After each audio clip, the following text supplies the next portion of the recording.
Hello everyone, welcome to our channel current an affairs. तो आज हम 9 जून के करंट अफेयर डिस्कस करेंगे और उससे पहले कल के करंट अफेयर का क्विक रिवीजन करेंगे। तो कल का पहला क्वेश्चन था, हाल ही में कौन सी कंपनी एप्पल को पीछे छोड़कर दुनिया की दूसरी सबसे मूल्यवान कंपनी बन गई? तो ये बन गई नवीदिया।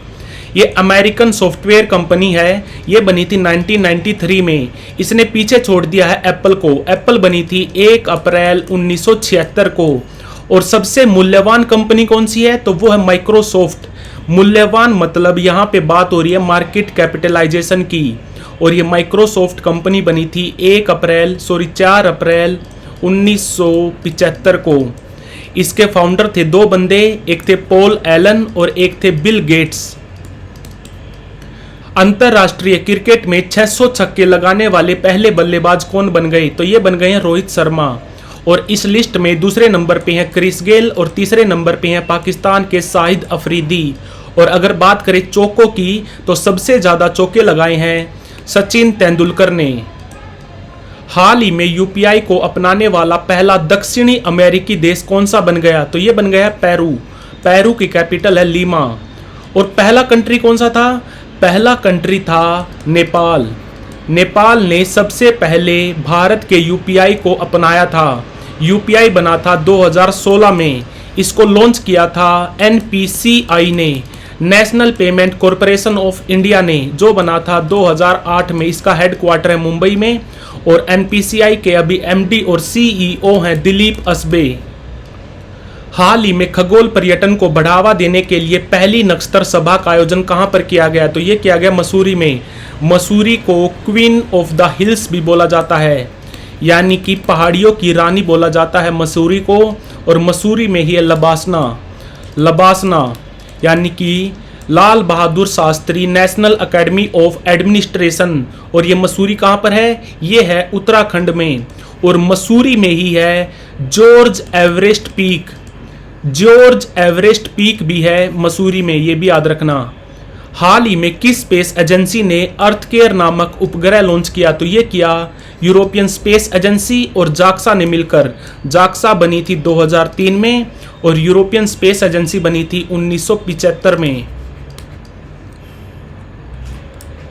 हाल ही में किसने मोबाइल ऐप सारथी 2.0 लॉन्च की? तो ये कि सेबी ने। सेबी यानी कि security and exchange board of India. Security and exchange board of India जो बना था 1992 में। इसका हेडक्वार्टर है मुंबई में और अभी इसके चेयरमैन है माधवी पुरी बूच। हाल ही में चर्चा में रही स्पर्श सेवा किस मंत्रालय से संबंधित है? तो आंसर इसका रक्षा मंत्रालय। हाल ही में आईआईएफटी के नए कुलपति कौन बने? आईआईएफटी यानी कि Indian institute of foreign trade. ये कब बना था? ये बना था 1963 में। और ये काम करता है under UGC, university grant commission के अंडर काम करता है, जो बना था 1956 में।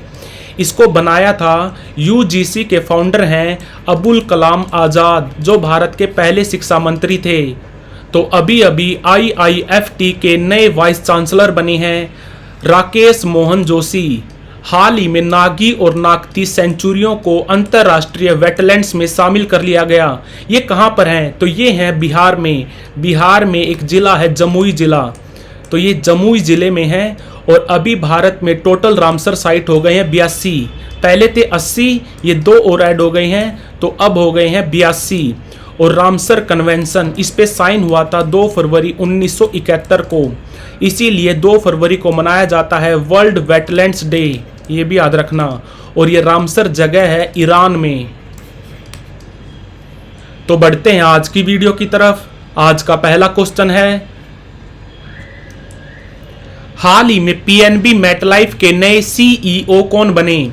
ये मेटलाइफ कंपनी ये बनी थी 2001 में। 2011 में पीएनबी ने इसके 30% स्टेक खरीद लिए थे। इस वजह से इसका नाम हो गया पीएनबी मेटलाइफ। अभी इसके नए सीईओ बने हैं समीर बंसल। और बात करें अगर पीएनबी बैंक की यानी कि पंजाब नेशनल बैंक की, तो पीएनबी बैंक बना था 1894 में। इसको बनाया था 2 लोगों ने, लाला लाजपत राय और दयाल सिंह ने। अभी इसका हेडक्वार्टर है द्वारका में, द्वारका दिल्ली में। और पीएनबी के अभी एमडी और सीईओ कौन है? तो वो है अतुल कुमार गोयल। अतुल कुमार गोयल। तो आंसर है इसका समीर बंसल। हाल ही में किस कंट्री ने 700 मीटर लंबे पुल जिसका नाम है ब्रिज ऑफ नेशनल यूनिटी इसका उद्घाटन किया? तो आंसर इसका हंगरी। हंगरी एक यूरोपियन कंट्री है, इसकी कैपिटल है बुडापेस्ट और ये पुल है 700 मीटर लंबा और दुनिया में सबसे लंबा पुल है 164 किलोमीटर का। कहां पर? चाइना में। और उस पुल का नाम है डांग यांग कुसान ब्रिज। डांग यांग कुसान ब्रिज ये कहां पर है? ये है चाइना में, यानी कि चीन में। ये दुनिया में सबसे लंबा पुल है और भारत का सबसे लंबा पुल है 21.8 किलोमीटर का जिसका नाम है अटल सेतु। अटल सेतु। और ब्रिज ऑफ नेशनल यूनिटी का उद्घाटन किया है हंगरी ने। और दुनिया का जो सबसे बड़ा स्टैचू है जिसका नाम है स्टैचू ऑफ यूनिटी, वो कहां पर है? वो है केवड़िया में। केवड़िया कहां पर है? केवड़िया है गुजरात में। इसकी टोटल हाइट कितनी है? तो जो ये स्टैचू ऑफ यूनिटी है इसकी हाइट है 182 मीटर। 182 मीटर और इसको बनाया था एल&टी कंपनी ने। तो आंसर इसका हंगरी। हाल ही में ISSF वर्ल्ड कप 2024 में भारत की तरफ से पहला गोल्ड मेडल किसने जीता? तो आंसर इसका सरबजीत सिंह। और इवेंट कौन सा था? 10 metre air pistol. 10 metre air pistol में सरबजीत सिंह ने भारत की तरफ से पहला गोल्ड मेडल जीता। ISSF यानी कि इंटरनेशनल शूटिंग स्पोर्ट फेडरेशन जो बना था 1907 में, इसका हेडक्वार्टर है म्यूनिक में। म्यूनिक कहां पर है? ये है जर्मनी में। और इस बार ये जो वर्ल्ड कप हो रहा है ये भी हो रहा है म्यूनिक शहर में, ये भी याद रखना। तो आंसर है इसका Sarabjit Singh. Election commission of India के अनुसार आम चुनाव 2024 में कितने प्रतिशत मतदान दर्ज किया गया? तो आंसर है इसका 65.79%। और सबसे ज्यादा मतदान हुआ है लक्षद्वीप में। ये परसेंटेज के हिसाब से बात हो रही है। सबसे ज्यादा मतदान दर्ज हुआ है लक्षद्वीप में 84%। और राज्यों की बात करें तो सबसे ज्यादा मतदान हुआ है असम राज्य में 81%। और सबसे कम मतदान हुआ है बिहार में, कितना? 56.19%। 56.19%। और पूरे भारत की बात करें तो इस बार के लोकसभा चुनाव में 65.79% मतदान हुआ और ये 18वीं लोकसभा के लिए चुनाव हुए थे। हाल ही में ESIC यानी कि एम्प्लॉय स्टेट इंश्योरेंस कॉरपोरेशन के नए डीजी यानी कि डायरेक्टर जनरल कौन बने? तो ये बने हैं कमल किशोर। कमल किशोर। और ये ESIC ये बना था 1952 में और ये हमारी ministry of labour and employment के अंडर काम करता है। तो आंसर है इसका कमल किशोर। और ये समीर बंसल ये PNB मैट लाइफ के नए CEO बने हैं BVR सुब्रमण्यम। ये हमारे नीति आयोग के CEO हैं। और जया कुमार सिन्हा ये चेयरपर्सन हैं हमारे रेलवे बोर्ड की। हाल ही में RBI ने फिस्कल ईयर 2024-25 के लिए भारत की GDP ग्रोथ रेट का अनुमान 7% से बढ़ाकर कितना कर दिया? तो आंसर इसका 7.2%। और जो IMF है, इंटरनेशनल मॉनेटरी फंड है, उसने फिस्कल ईयर 2024-25 के लिए भारत की ग्रोथ रेट प्रिडिक्ट की है 6.8% और वर्ल्ड बैंक ने की है 7.5% और UN ने की है 6.9%। ये सारी परसेंटेज आपको याद रखनी है। और बात करें अगर RBI की, रिजर्व बैंक ऑफ इंडिया ये कौन से कमीशन के तहत बना था? तो ये बना था हिल्टन यंग कमीशन के तहत। और ये कब बना था? ये बना था 1 अप्रैल 1935 को। इसका हेडक्वार्टर है मुंबई में और अभी इसके 25वें गवर्नर हैं कौन? शक्तिकांत दास। शक्तिकांत दास। और पहले कौन थे? तो पहले थे ओसबोर्न समित। और पहले भारतीय कौन से थे? RBI के पहले भारतीय गवर्नर थे CD देशमुख। CD देशमुख। तो आंसर इसका 7.2%। हाल ही में विश्व महासागर दिवस कब मनाया गया, यानी कि वर्ल्ड ओशियन डे। ये मनाया जाता है 8 जून को, 8 जून को। और जो हमारे सस्टेनेबल डेवलपमेंट गोल होते हैं, सस्टेनेबल डेवलपमेंट गोल नंबर 14, ये कहता है कि हमें महासागरों और जो मरीन लाइफ है उसको बचा के रखना है। और नेक्स्ट ईयर यूएन की यूएन ओशियन कॉन्फ्रेंस होगी। कहाँ पर? नीस शहर में। नीस शहर है फ्रांस में।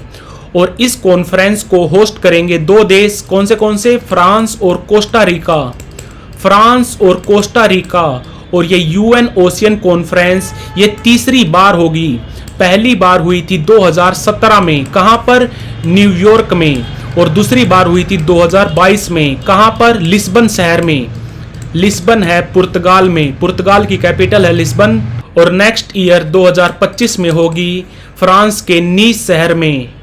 तो आंसर है इसका 8 जून। हाल ही में EY world entrepreneur of the year 2024 किसको चुना गया? तो ये चुना गया वेल्यान सुबिया को। वेल्यान सुबिया ये अभी चेयरमैन है चोलामंडलम फाइनेंस के। चोलामंडलम भारत की बहुत बड़ी फाइनेंस कंपनी है, उसके चेयरमैन है अभी वेल्यान सुबिया। और EY world entrepreneur of the year चुने जाने वाले ये चौथे भारतीय हैं। इससे पहले नारायण मूर्ति, उदय कोटक और किरण मजुमदार शाह को भी ये पुरस्कार मिल चुका है। तो आंसर है इसका वेल्यान सुबिया। हाल ही में कौन लोकसभा चुनाव में जीतने वाली सबसे युवा आदिवासी महिला बनी? तो इनका नाम है प्रियंका जरकीहोली। प्रियंका जरकीहोली ये कर्नाटका की चिक्कोडी लोकसभा सीट से जीतकर आई हैं। और ये भारत की सबसे युवा आदिवासी महिला MP बन गई हैं। और एक और नाम नहीं भूलना आपको, सांभवी चौधरी। इनका संबंध है LJP से, यानी कि लोक जनशक्ति पार्टी से। ये भारत की सबसे युवा MP बनी हैं। सांभवी चौधरी, इनकी उम्र है 25 साल और ये भारत की सबसे युवा यानी कि सबसे यंगेस्ट MP बनी है। ये भी याद रखना, सांभवी चौधरी, इनका संबंध है बिहार से। इनकी पार्टी है लोक जनशक्ति पार्टी और ये बिहार के समस्तीपुर सीट से जीतकर आई हैं। जो समस्तीपुर लोकसभा सीट है वहां से जीतकर आई हैं सांभवी चौधरी। और भारत की सबसे युवा आदिवासी महिला MP बनी है प्रियंका जरकीहोली। तो like, share, subscribe. Thank you for watching Current Affairs.